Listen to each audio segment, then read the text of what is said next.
The red carpets, awards, the razzmatazz, music, fashion, interviews, and more.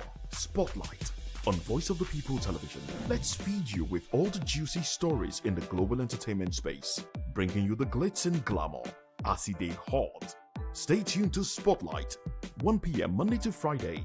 Spotlight on VOP TV. Entertainment like never before.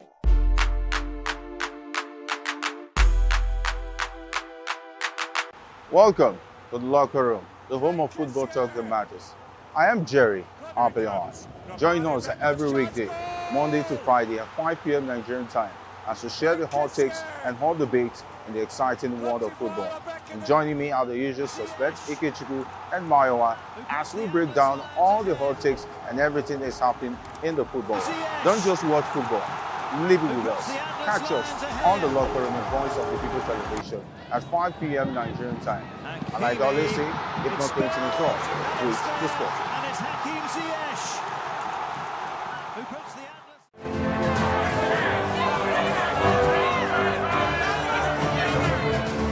Do you want your voice to be heard?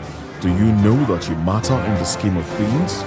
The People's Voice, the show where ordinary citizens take center stage as we discuss the biggest stories that affect you and I.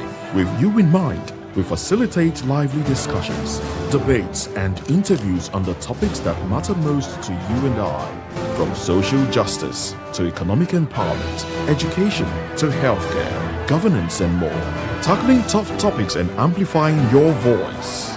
Join the conversation and make your voice count. The People's Voice. Make your voice count.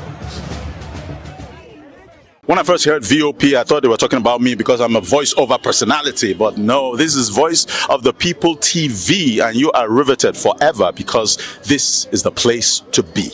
Yo guys, your boy Chella. Shout out to VOP TV. I love you guys. Salut, salut tout le monde, Suspect 95, là on est sur VOP TV. On passe un bon temps. J'espère que vous kiffez, on est au Afrima. On est ensemble, VOP TV. Don't see me like a fool because I don't do giddy giddy giddy. VOP, you don't know somewhere from Ghana representing live and living color. Yeah, Beam Nation President. Outside with it. Bless up. Hello, this is Milo from Ivory Coast. Keep watch Voice of the People TV. Regardez la voix du peuple, la télévision de la voix du peuple. Que Dieu vous bénisse. À très bientôt. Love you so much. Hi guys, what's up? This is Gaze Baba. I am watching VOP TV. Usually you be told to not touch the dial, but I tell you to touch the dial and increase the volume. You're like, keep it locked. It's Afro Gospel. Thank you. Hello, my name is Shego Aronzo. You're watching VOP. Don't change the dial. My Joe, fine girl. My Joe, fine babe. Only are you, but on the Fuji Monsu. Yes, don't touch the dial. This is me, Dr. Adiwala Iba. Keep watching VOP TV.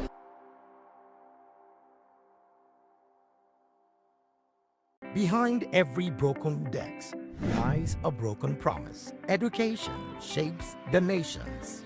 But who is asking the right questions?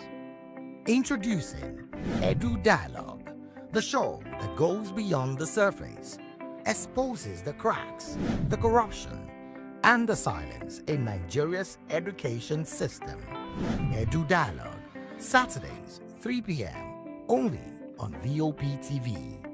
We break the biggest stories, from missing funds to policy failures. We ask the tough questions and demand real answers. Edu Dialogue, this Saturday, 3 p.m. on Voice of the People Television. I'm Sarah Nystrom from Sweden, aka Chief Omobawale Communication Queen. Keep watching VOP TV. Hi, I'm Samantha Jacobs, representing the States. Miami's in the house, and I want to make a shout out to VOP TV. I'm a humanitarian, and I'm also a rep in the film industry and the art industry.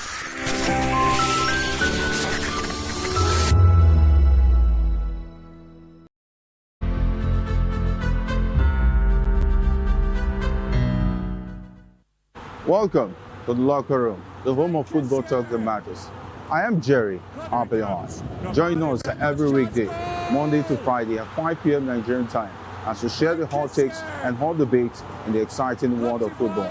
And joining me are the usual suspects, Ikechukwu and Mayowa, as we break down all the hot takes and everything that's happening in the football.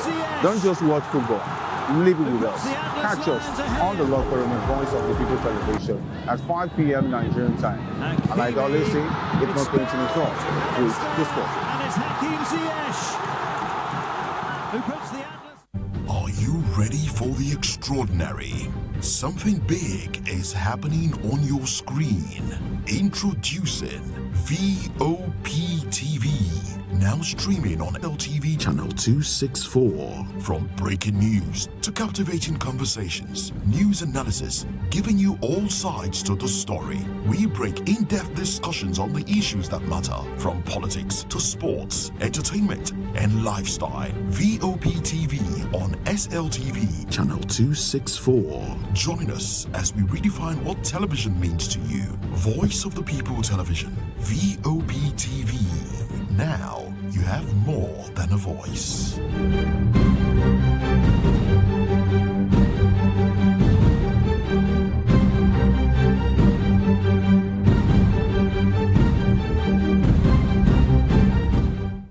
In a world where truth is the ultimate power and opinions scream the loudest, it's time to wade through the noise. Hunger no get drum!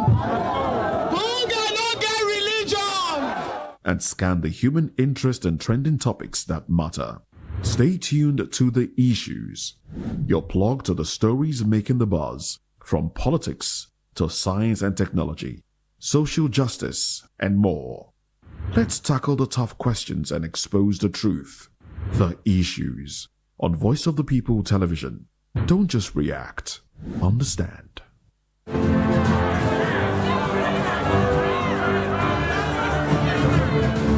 Do you want your voice to be heard? Do you know that you matter in the scheme of things? The People's Voice, the show where ordinary citizens take center stage as we discuss the biggest stories that affect you and I. With you in mind, we facilitate lively discussions, debates, and interviews on the topics that matter most to you and I, from social justice to economic empowerment, education to healthcare, governance, and more, tackling tough topics and amplifying your voice. Join the conversation and make your voice count. The People's Voice. Make your voice count. Good evening, Africa. My name is Bamakore, actor, model, producer, and I'm giving a big shout out to VOP TV, man. Keep watching. Don't change the dial. Thank you and God bless you. My name is AY, and of course, I represent the voice of the people, and that's why I'm on VOP. AY say so. Hi everyone, it's your girl Miriam Tima from the Real Housewives of Lagos and the Real Housewives Ultimate Girls Trip Africa. Shout out to VOP, the voice of the people. You already know. Stay tuned, keep watching. And don't forget, VOP is the best. Alright, hello, it's a boy that's shaking the man fine back with Melanie Poppy Black Skin Boy. This is VOP TV. If you're not watching VOP, I don't know why you're watching. Maybe you're watching your weight. Bye. Hello, beautiful people. This is Wale Ojo, and you're watching VOP, Voice of the People. Hi, guys. You already know who it is. This is New Energy. Flyers boy ever live. Keep watching VOP.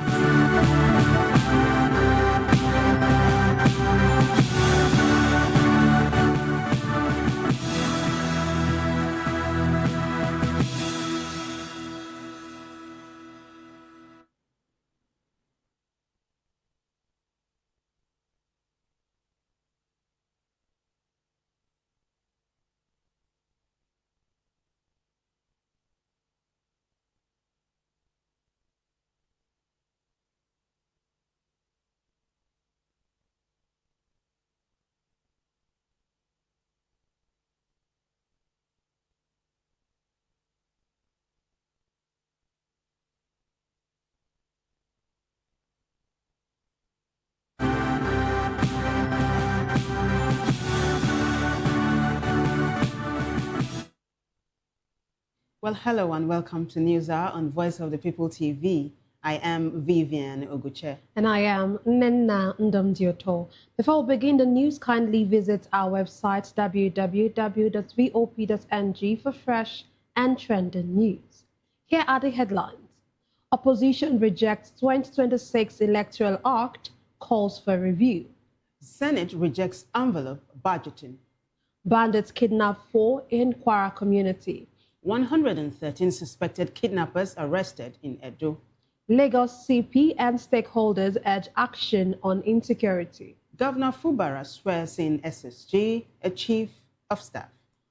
On the foreign scene, Kenyan charged over recruiting men to fight in Ukraine. Well, in business news, Nigerian crude hits $70 above budget forecast. In sports, Osimhen named in Champions League Team of the Week. The world of entertainment, TikTok names Nigerian creator on 2026 global list.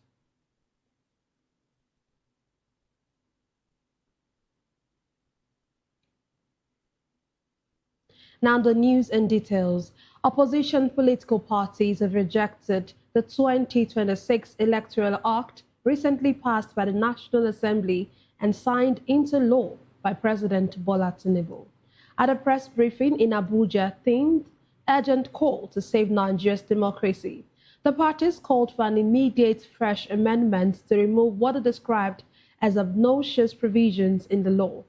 Their position was outlined in a communique read by the chairman of the New Nigeria People's Party, Ahmed Ajuji.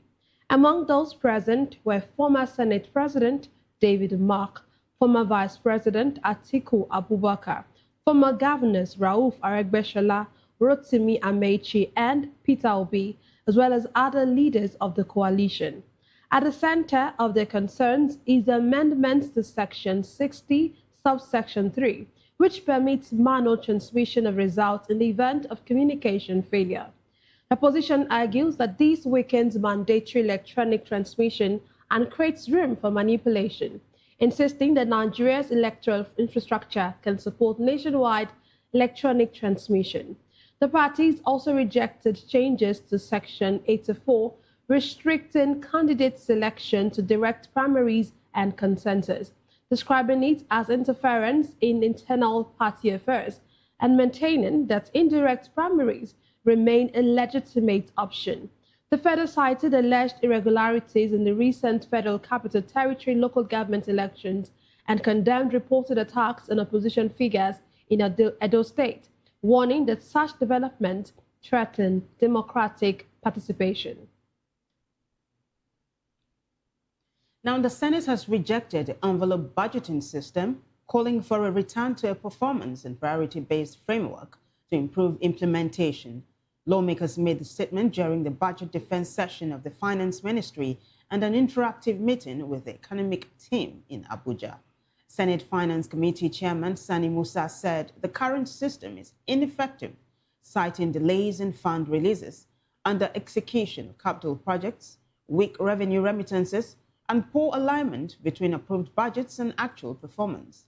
He, however, commended President Bola Tinubu and the economic management team for ongoing reforms.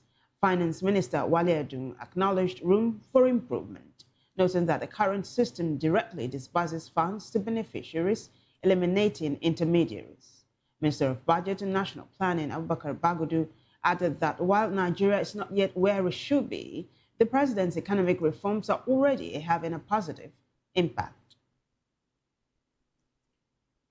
Still in the red chamber, the Senate has called for the removal of Hussaini Magaji, Registrar General of the Corporate Affairs Commission, over repeated failure to appear before lawmakers. Resolution followed a motion by Senator Orji Uzor during a session of the Senate Committee on Finance, where agency heads were being introduced. Lawmakers expressed frustration over Magaji's absence and his refusal to account for the Commission's activities. Senator Sani Musa, chairman of the Finance Committee, highlighted unresolved revenue reconciliation issues, noting that Magaji had repeatedly failed to address them. Back in the motion, Senator Adams Oshomole suggested withholding approval of the CAC's 2026 budget. The Senate adopted the motion requesting that the President removes the CAC boss. Away from the Red Chamber now, suspected bandits have abducted 4 members of a family in Babalna community, Felodun local government area, Kwara State. The victims were reportedly attacked at their farm around 5 a.m. on Wednesday. Local government chairman Femi Yusuf confirmed the incident. Eyewitnesses said the armed men stormed the farmland, fired into the air, and took the family members away. Residents are urging the government and security agencies to boost patrols and deploy more personnel to rural communities to prevent further attacks and secure the release of the abducted victims. Babanla and surrounding areas have faced recurring security challenges, with locals highlighting the limited presence of security personnel in farm settlements. We now move on to Edo State, where joint security operatives in the state have arrested 113 suspected kidnappers and collaborators in Agbede and Irekpen communities. ASP Eno Ikwedem, Police Public Relations Officer, said the arrest followed an intelligence-led early morning raid and settlement believed to be coordination points for kidnapping activities.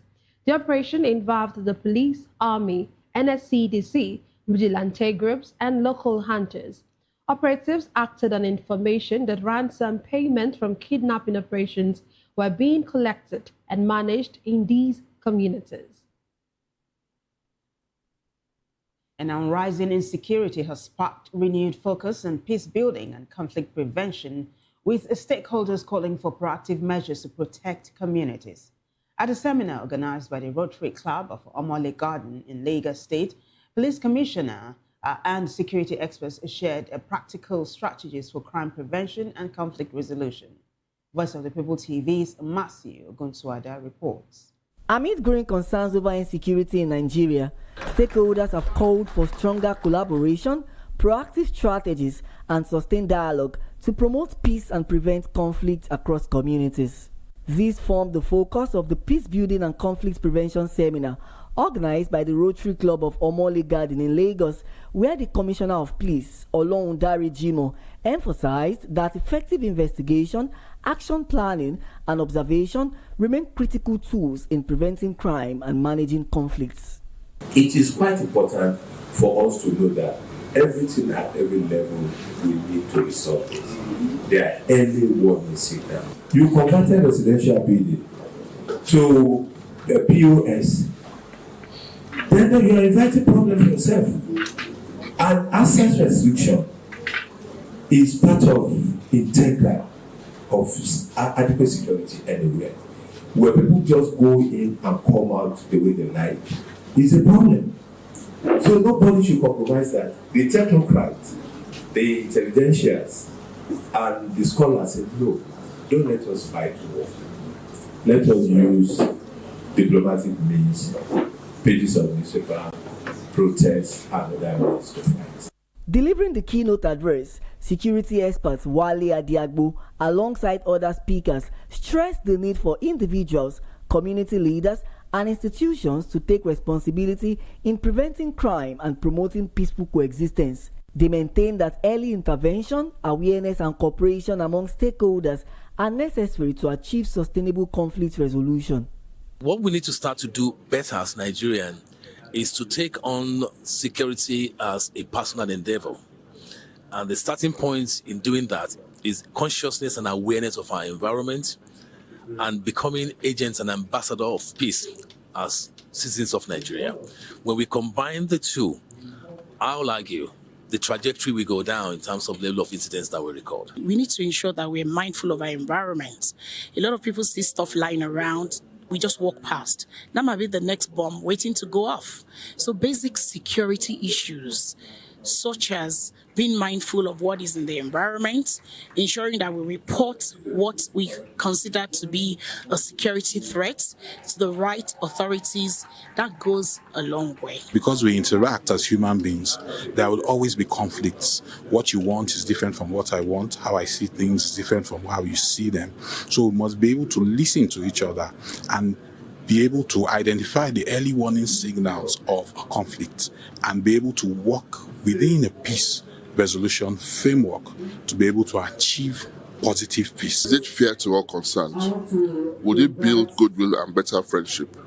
And would it be beneficial to all concerned? These are the 4 tenets, and if you imbibe this in your lives, in our lives, you would solve 95% of the problems that you have. Everything else is emotional intelligence.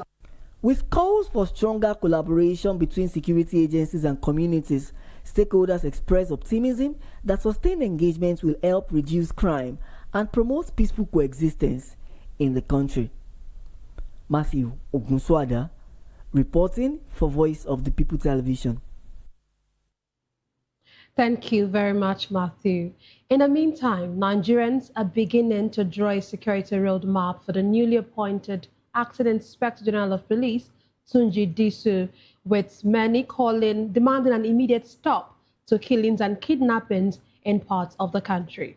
Correspondent Ndo Okwaleze spoke to a cross-section of respondents in Anambra, now reports. He handed over to the Acting Inspector General of Police, Tunji Disu, by his predecessor, Kayode Egbetukun, seems to have raised some eyebrows from the general public, being that he has Deputy Inspectors General who are senior to him in rank. A public affairs analyst, Mr. John Ifejika, says apart from the compulsory retirement of his experienced seniors, Disu's appointment, less than 3 months to his retirement, will block the progression of younger officers coming behind him. Tunji Disu is a very brilliant police officer, but there is a problem in that case. This is supposed to retire this April by right, so he has overstayed in his police distance. So he's a lame duck police officer waiting for his retirement. Now making him Inspector General of Police of the Federal Republic of Nigeria is not a welcome idea. It's going to block some other young officers that are supposed to get to that place, and it's not a good one to be. But many respondents like Baristas Ejiofor Mebogu and Clay Magui said at a certain level in public service, promotions come as political appointments and no longer necessarily by seniority. They spoke highly of his qualifications for the office. The appointment of Disu did not break any rank. It's also a normal precedent that the president will choose for many of the AIGs or DIGs to become an AIG. Disu has been prepared for the job, and I think he will do his very best within the period that he will going to serve as IGP of the police. Appointment at that level is more or less political. Your due promotion in the police service stopped as Commissioner of Police. That is your due rank is Commissioner of Police. After Commissioner of Police, anything on top from AIG upwards is political. A community policing expert, Chief Chris Udeze, also vouched for the professionalism of the new police boss. He's putting a square peg in a square hole. He has a lot of experience, both as an operational officer and as a state command helmsman. He has done absolutely very, very well and given a good account of himself, leaving no one in doubt that he will be able to handle the assignment given to him. Meanwhile, most respondents have areas of concern they want the IGP Disu to be cautious about. Look at what is happening in Kwara, in Niger and Kaduna states. The activities of bandits, kidnapping and terrorism in those states, they are condemnable and unacceptable. So I will advise that he pays more attention to developing the police technology, and also not going back on the presidency directive on withdrawal of police from VIPs, so that we can have enough policemen doing the actual policing work. We are entering electioneering campaign period. The emphasis now, is on security, and the security of the election, as well as security of the ballot. Our people want to cast their vote and see that their vote is secured and that their votes count. So the new IG, I wish him well, and I want him, the forthcoming elections will be a serious test case for him. Ndo Okwaleze, VOP TV News.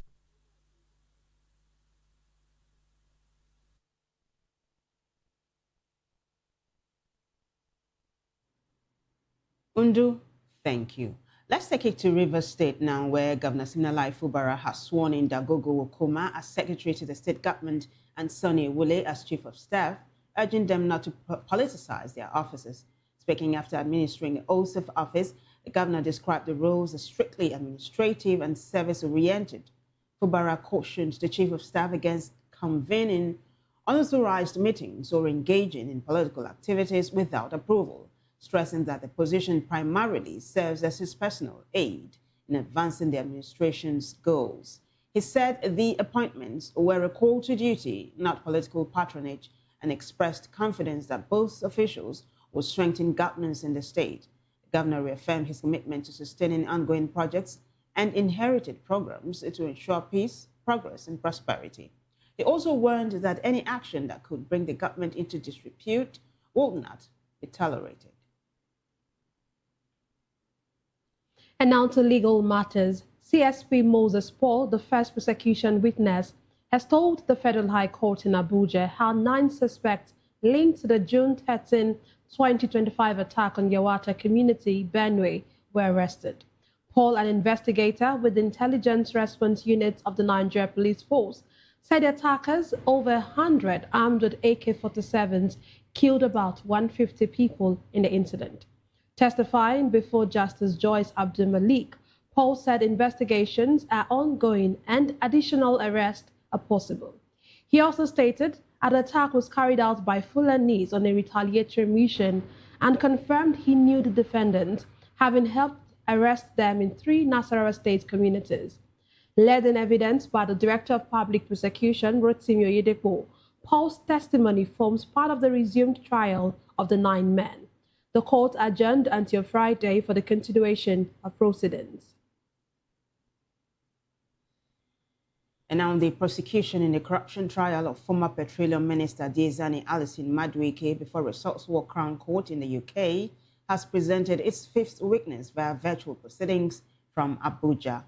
The session, held before Justice James Omotosho at the Federal High Court, is part of a Mutual Assistance in Criminal Matters Act 2018 arrangement between Nigeria and the UK. Witnesses testify from Nigeria to the UK court, where Justice Thornton is presiding. Testifying Thursday, EFCC operative Chinedu Eneaya confirmed that the Commission received a UK request to review documents recovered from Alison Madueke's residence on October 2, 2015. Abdul Rashid Bawa, who later became EFCC chairman, led the investigation and prepared the inventory of seized documents. Under cross-examination, he agreed the documents have been in EFCC custody since 2015. And following complaints that the second witness could not appear, Justice Omotosho adjourned the hearing to a later date. Joining us virtually to analyze the news is Ayowole Seidu. He is a national coordinator of Take It Back movement. Glad to have you join us, Ayowole. If you can hear me, please, can you unmute your device?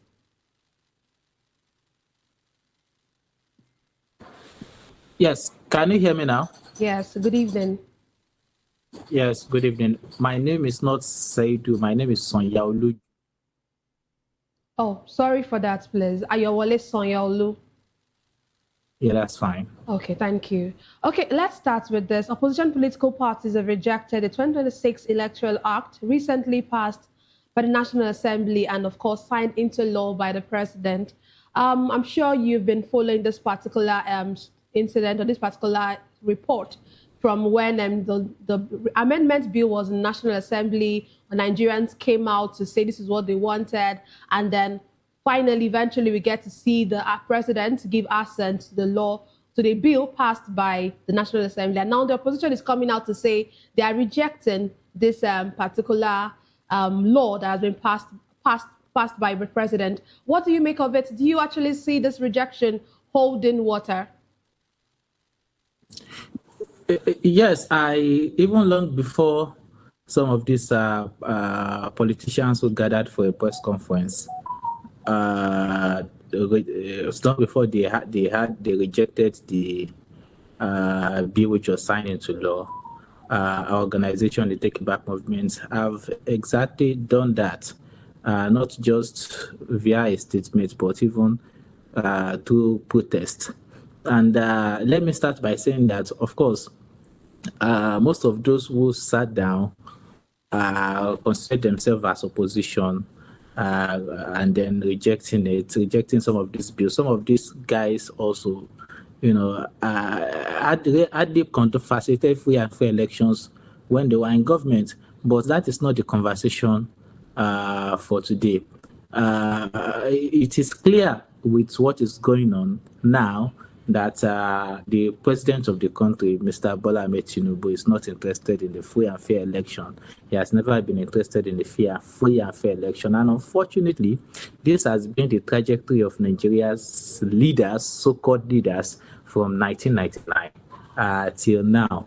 It is the reason between 2003 and now, whereas voters' registration have increased between those periods, voters' participation in election have also suffered significant decline, right? And with the worst being the 2023 general election, which witnessed massive voter apathy. As a matter of fact, 2023 election was the least participatory, and President Tinubu emerged as one of the most unpopular presidents in the history of this country, largely due to the fact that people did not participate in that election. And the lack of electoral credibility, which had then been further reinforced by the recent signing of the electoral bill without due recourse or any concern for legitimate dissent by ordinary people, by opposition, by movements, by journalists, by Nigerians who have requested that what we need is real-time electronic transmission, which is possible.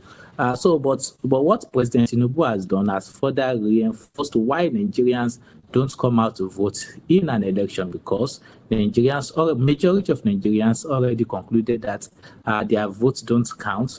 And they have also concluded that their votes don't translate into governance. And the easiest way they made this statement is actually what happened in the FCC election, marked by crazy voter apathy. And this is more or less an indication of what is to come. But I also want us to know that the government, the ruling party, is happy that people are not coming out to vote. As a matter of fact, they do not want Nigerians to vote.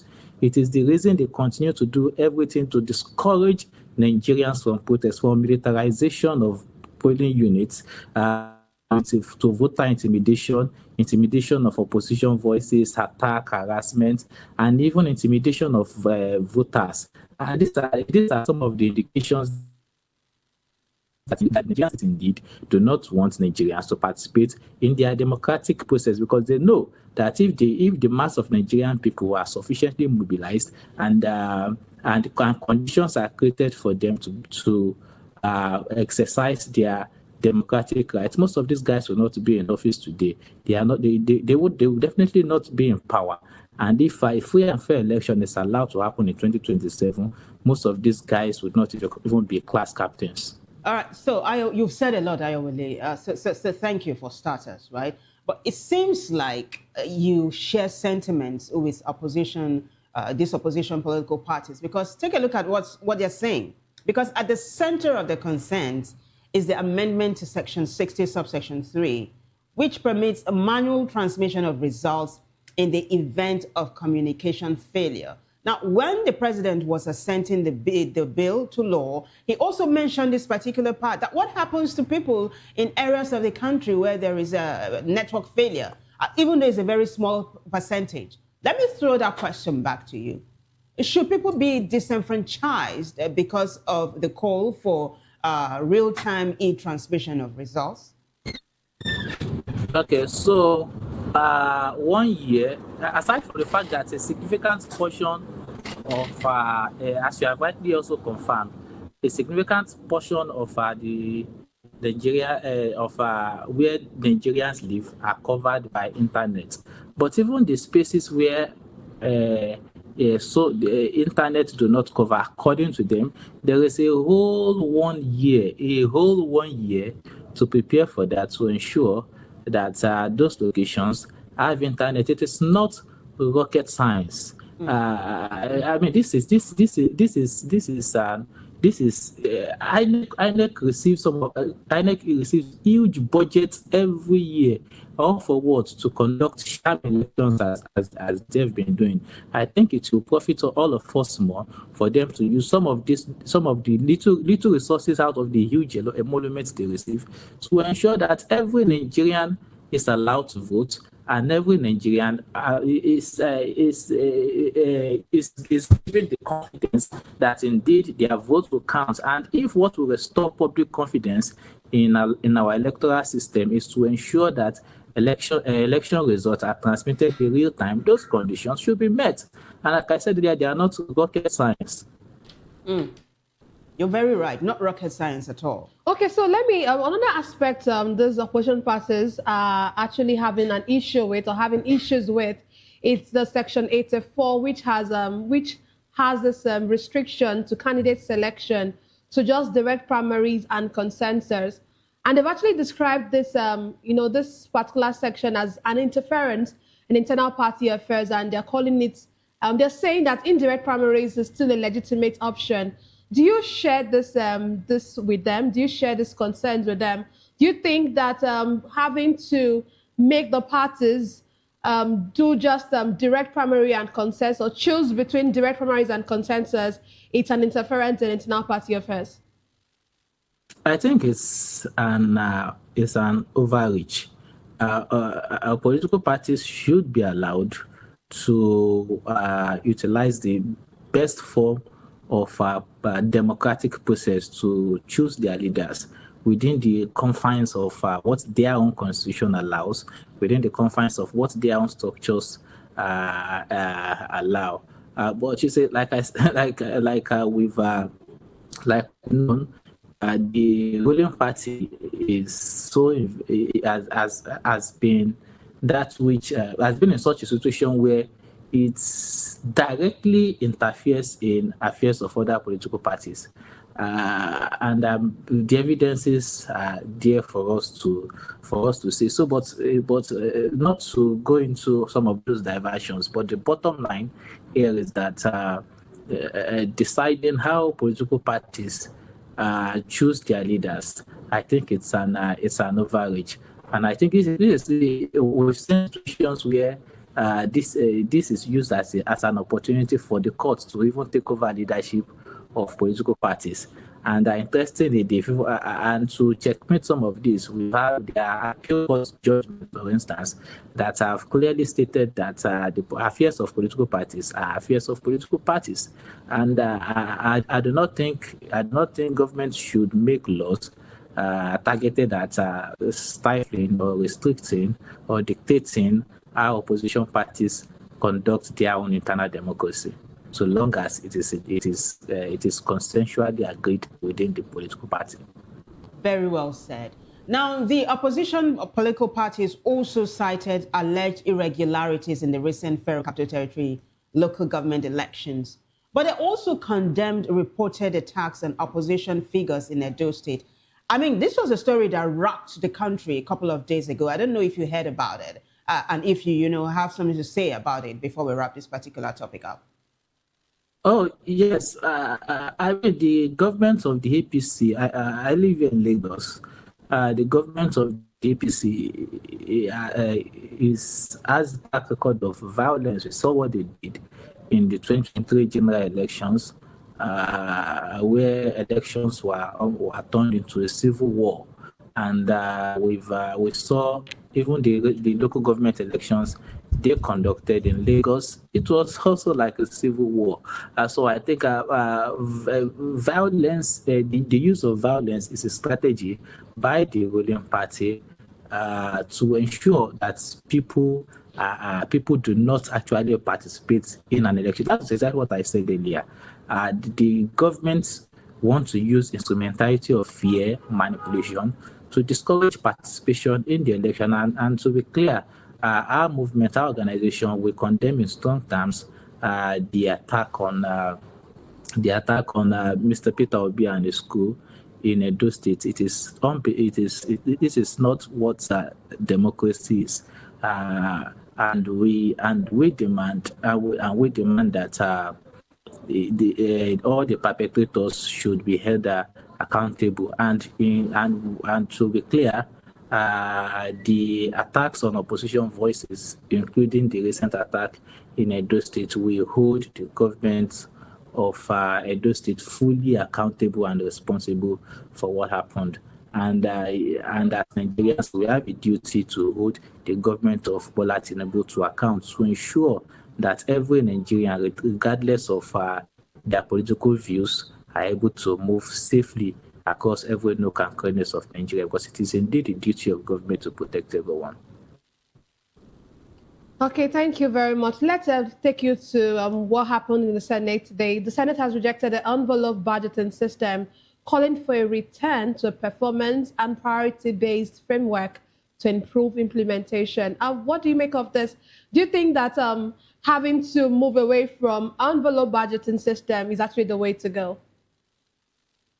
So can you repeat that? I'm not sure I catch your question. I said the Senate has rejected the envelope budgeting system and they're calling for a return to a performance and priority-based framework to improve implementation. They made this known while they were speaking during the budget defense session with the finance ministry. And I'm asking you that, do you think that this their rejection of an envelope budgeting system, is this the way to go? Do you align with them wanting to actually move us from envelope budgeting system to a priority-based performance and priority-based framework? Yeah, let me say, I do not have full information on some of this program they're trying to do, so I'll just leave it at that. That's a very smart one. It's very smart, and I respect that. So let's quickly, talk about something else, which is on the front burner right now. Suspected bandits have abducted four members of a family, I beg your pardon, in Babanla community, Ifelodun local government area in Kwara State. Now, this is it. The victims were reportedly attacked at their farmland around 5 a.m. on Wednesday, and nothing has been heard yet. Now, talk to me about this. We've heard how abductees are released without perpetrators being brought to book. Well, not just to put words in your mouth. What do you make of this? Yeah, well, it is definitely condemnable what is happening, not just in Kwara State, but for the most part of the country, that we do not have security. Even according to our own constitution, it stated clearly that security and welfare shall be primary responsibility of government, right? And what we have now is that we have a government that is incapable of guaranteeing the security of the Nigerian people. We have a government that is incapable of guaranteeing the welfare of the Nigerian people. Today, we have lost our internal sovereignty. We have lost our sovereignty as a nation to internal insurgents and external aggressors. Things have become so bad in this country that the United States of America, we woke up one morning on a Christmas day and were greeted by a bomb ordered from the United States of America. That is how bad things have become, that the Nigerian government is no longer able to protect the Nigerian people. And the worst of it all is that we are waking up to news that the US is opening up a military base in Nigeria. This is something the Nigerian people rejected as far back as 1966. The effort to set up military base in Nigeria did not start now. It began in 1966 under the government of Tafawa Balewa. Nigerians rejected it. As a matter of fact, this was a struggle that was championed by students who mobilized themselves from University of Ibadan, primarily from University of Ibadan, Yaba College of Education, and then they went to Lagos, shut down the parliament until the government of Tafawa Balewa resigned their decision to allow British military base in Nigeria. But today, I'm sure you are going to, you will do everywhere, all aware of the Anglo-American Defense Pact. That was the history of 1966. But today, the Anglo-American Defense Pact has come back to stay. Why? Because our governments cannot defend our sovereignty both from internal insurgents and external aggressors. This is bad, and I think it is all the more the reason why Nigerians must rise up in their numbers to ensure that they take back their country. Okay. Thank you. Thank you very much, Joel. We thank you very much for your analysis. We appreciate. Yeah, thank you. You're welcome. We've been speaking with Joel Sanyolu. He is the national coordinator of Take It Back movement. Moving on, the Chief Justice of Nigeria, Kudirat Kekereekun, has urged judges to advance the women, peace and security agenda within the justice system. She made a call in Abuja to capacity strengthening and dialogue workshop for judicial officers focused on operationalizing the third National Action Plan on Women, Peace and Security. The CJN stressed that sustainable peace and justice depend on a responsive, accessible and accountable judiciary, and noted that the workshop also validated the National Judicial Guide on Women, Peace and Security. Also speaking, the Minister of Justice, Lateef Fagbemi, represented by Yewande Gbola Wukpetu, said the courts remain central to enforcing constitutional and legal protections for women and girls, particularly those affected by conflict and violence. He commended efforts to promote inclusive and rights-based justice delivery. And Vice President Kashim Shettima has inaugurated the board of the Nigerian Consumer Credit Corporation to improve access to consumer credit in Nigeria. During the inauguration in Abuja, Shettima stressed that consumer credit is vital to Nigeria's goal of becoming a $1 trillion economy. He added that the quality of life for Nigerians cannot improve without bridging the gap between access to capital and human dignity. Shettima also highlighted that President Bola Tinubu created Credit Corp to establish a trusted credit infrastructure, lower borrowing costs, and overcome cultural resistance to credit. In its first year, Credit Corp has disbursed over 37 billion naira in consumer credit to more than 200,000 Nigerians, with over half accessing informal credit for the first time. Credit Corp's managing director, Uzoma Wagba, recalled President Tinubu's remarks from 20 years ago about consumer credit being a key tool to improve Nigerians' lives. Wagba also noted that in the past 18 months, the institution has benefited over 200,000 Nigerians, including students. The Lagos State government has unveiled a traffic management plan to ease ongoing rehabilitation on the Ekpe-bound carriageway of the Lekki-Ajah Expressway. Commissioner for Transportation, Oluwaseun Oshiyemi, said the plan follows the successful completion of the Shelburne to Admiralty Way stretch on the Lagos-bound side. As part of the strategy, the Ekpe-bound carriageway from Admiralty Way Junction to Jubilee Bridge will be fully closed. LASMA and other traffic personnel will be deployed along the corridor with a tow truck stationed for emergencies. Partial closures and restricted traffic flow will also apply at key intersections during nighttime works. Oshiyemi urged motorists to follow diversion signs, cooperate with traffic officials, and plan journeys accordingly throughout the construction period. Well, on the foreign scene, police in Kenya have charged a man accused of luring young men to Russia under false pretenses, only for them to end up fighting in Ukraine. State prosecutors say Festus Onwamba, head of recruitment agency Global Faces Human Resources, recruited 22 Kenyans for exploitation through deception. The victims were rescued last September in Athi River near Nairobi before they could travel. Prosecutors added that 3 others had already left Kenya, ending up on the front lines and returning home injured. Mwamba, 33, pleaded not guilty. A report from Kenya's National Intelligence Service last week revealed that about 1,000 Kenyans have been recruited to fight for Russia in its 4-year war against Ukraine. Still on the foreign scene, Hillary Clinton's testimony about the late sex offender Jeffrey Epstein has resumed after being stopped over a leaked photo from the closed-door session with U.S. lawmakers. In her opening statement, the former Secretary of State accused the Republican-led House Oversight Committee of partisan political theater and called on them to subpoena President Donald Trump. Clinton said she has no information on Epstein's crimes and does not recall ever meeting or speaking with him.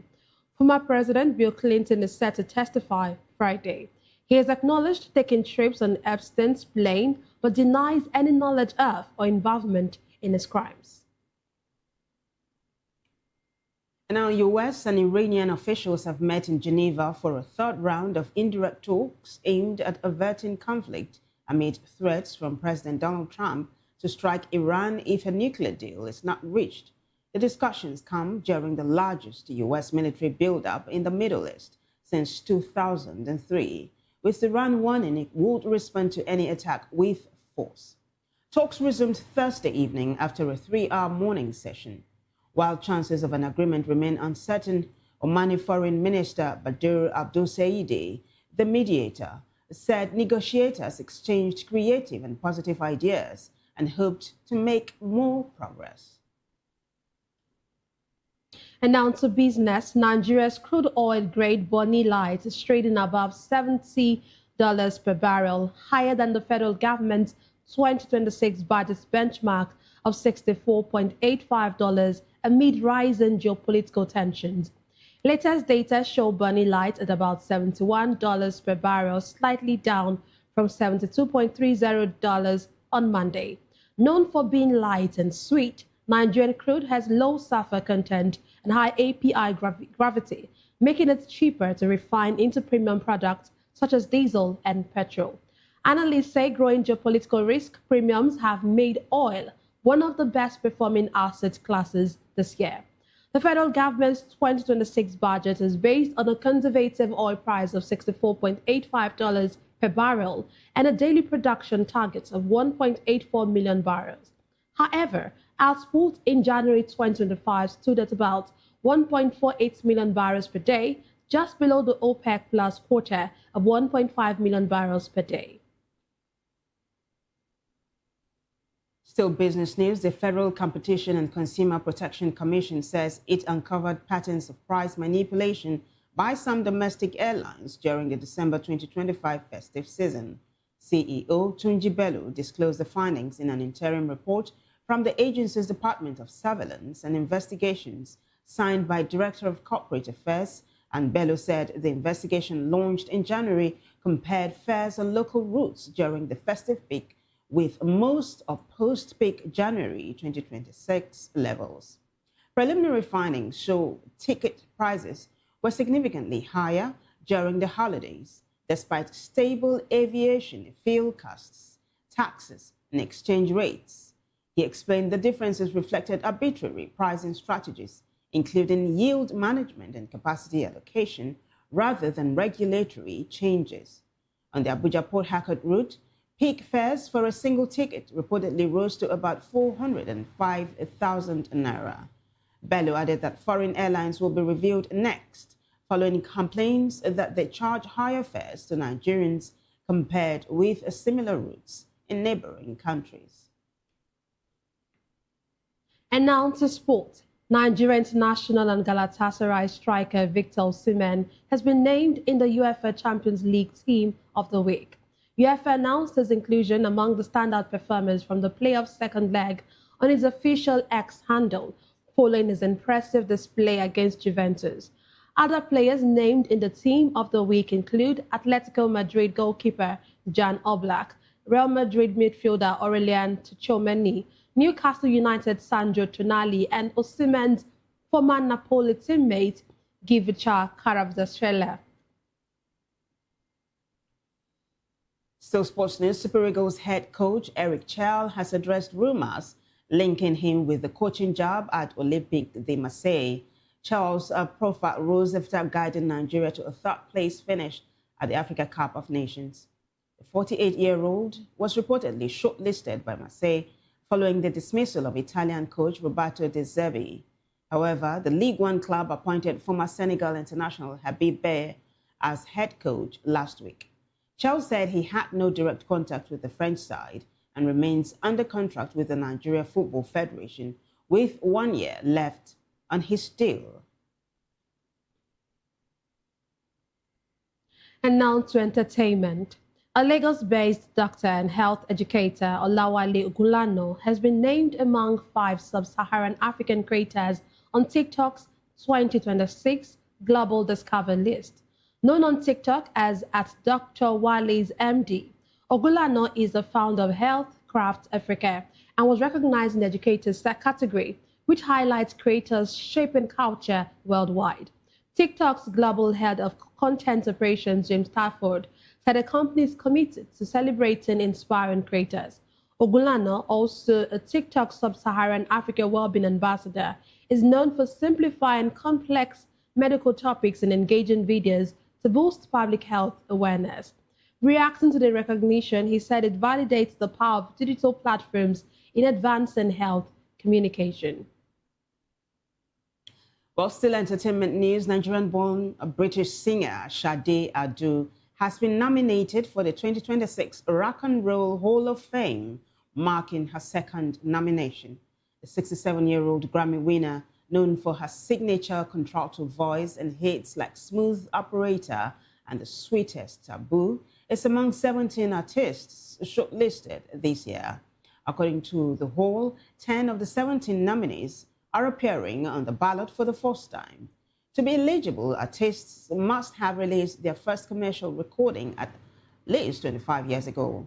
The 2026 inductees will be selected by more than 1,200 artists, historians, and music industry professionals, with winners to be announced in April.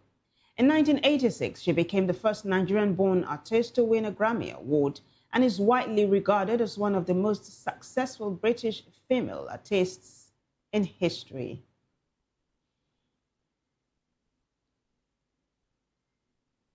And it's a wrap on News Hour, but before we go, a quick look at the headlines. We told you that opposition political parties have rejected the 2026 Electoral Act and are calling for a review.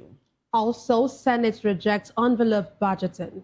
Bandits kidnap 4 in Kwara community. 113 suspected kidnappers arrested in Edo. Lagos CP and stakeholders urge action on insecurity. Governor Fubara swears in SSG and Chief of Staff. Well, on the foreign scene, we told you that Kenya have charged over recruiting men to fight in Ukraine. In business, Nigerian crude hit $70 above budget forecast. Well, in sports news, Osimhen named in Champions League Team of the Week. And in the world of entertainment, TikTok names Nigerian creator on 2026 global list. Do well to subscribe to our YouTube channel. On YouTube, we are Voice of the People Television, and on other social media platforms, we are at VOP TV Live. We witness news happening near you. We want to hear from you. Send your eyewitness reports, event coverage requests, photos or videos directly via WhatsApp to 0814-606-4057. Can also reach our newsroom by email at news@vop.ng. I am Nenna Ndomdiotor. And I'm Vivian Oguche. Thank you for watching.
ordinary. Something big is happening on your screen. Introducing. In a world where power shifts with every headline. In a nation full of questions. In a world filled with noise, the truth needs a voice. The policies that shapes our world and the economy that determines our future. Every hour, every day, the grapevine keeps buzzing. And together, we are committed to telling the stories that shape our world, because your voice is our focus. Don't forget, our voice matters the most. Let us come together